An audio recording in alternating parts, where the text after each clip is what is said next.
So when we say you are what you eat or you are what you eat eats, and therefore you should eat good quality food because it makes a difference, we do mean that.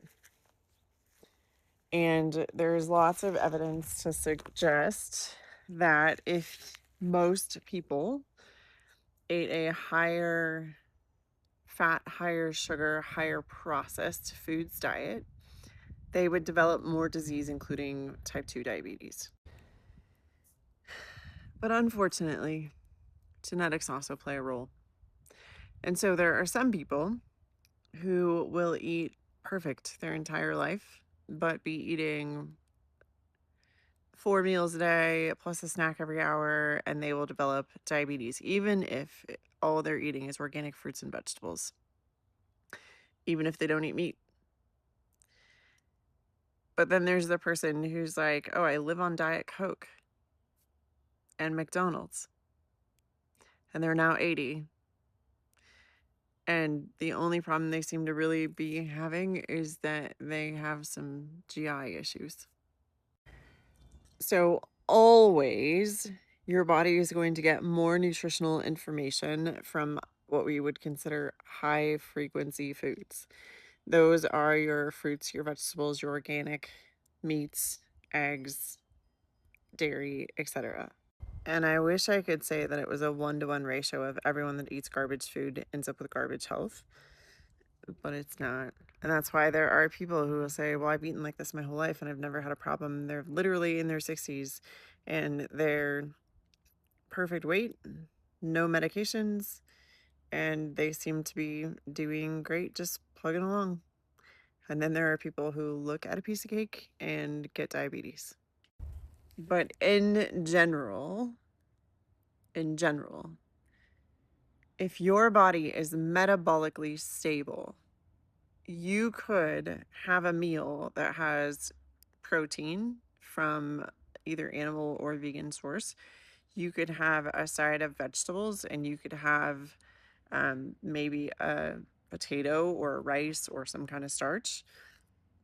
And then you could have dessert, and 2 hours later, your blood sugar would be back to baseline stable, and that would be healthy. That's what metabolically healthy people do.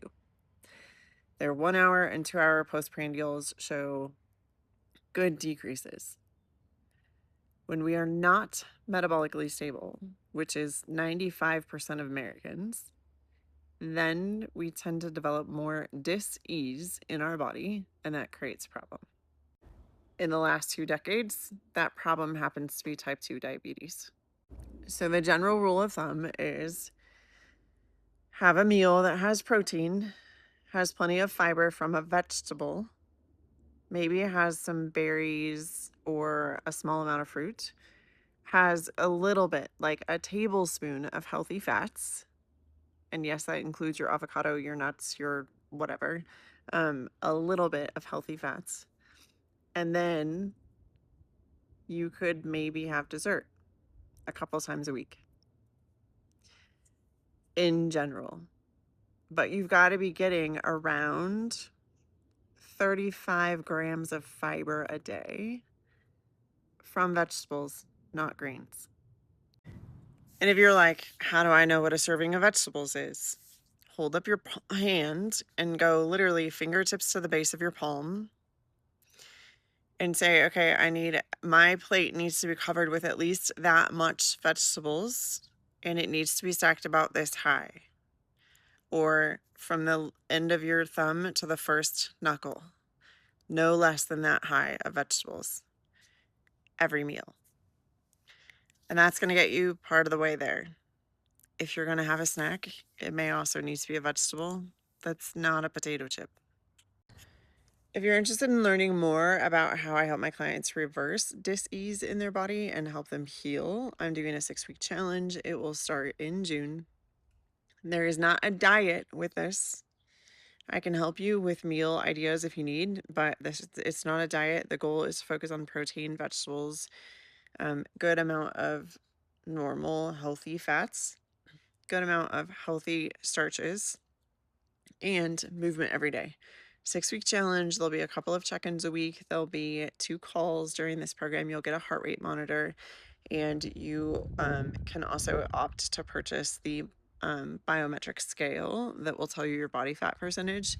But this challenge, it would normally be about $1,000. I'm doing it for the cost of the equipment, so $297. So if you're interested, click the link below.